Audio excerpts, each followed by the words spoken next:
જય હરકેશ. હું કેતન વૈષ્ણવ, શ્રી વડનગરા નાગર જ્ઞાતિ વ્યવસ્થાપક મંડળ કારોબારી સભ્ય. આજ રોજ એટલે કે વૈશાખ સુદ છઠ અને આજની તારીખ 22/4/26 રોજ જે પ્રથમ વખત અંબાજી મંદિર પાટોત્સવની ઉજવણી માટે અમે આ કરી રહ્યા છીએ. આ સવારે પણ બપોરે માતાજીને થાળ ધરાવે, ત્યારબાદ આરતી કરવામાં આવી અને સાંજે જ્ઞાતિના ખજાનચી શ્રી દિવ્યાંશુભાઈ ધોળકિયા તથા રાગિણીબેન ધોળકિયા એ દંપતીએ બીડું હોમ્યું હવન માતાજીના મંદિર પાટોત્સવ નિમિત્તે, જે થોણા સાથે એનું બીડું હોમાયું.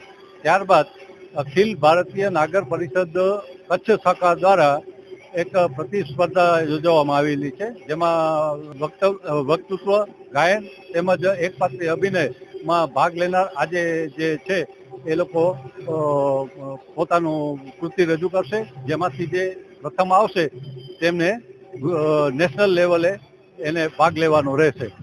તેમજ આ માતાજીના એક અસીમ કૃપા કહેવાય કે અમે પ્રથમ વખત આ કારોબારી મંડળ છે જે આ પ્રથમ વખત જ ઉજવવા જઈ રહ્યું છે અને હવે આવનાર વર્ષો પણ આ ઉજવાય એવી અમારી માતાજી પાસે પ્રાર્થના છે.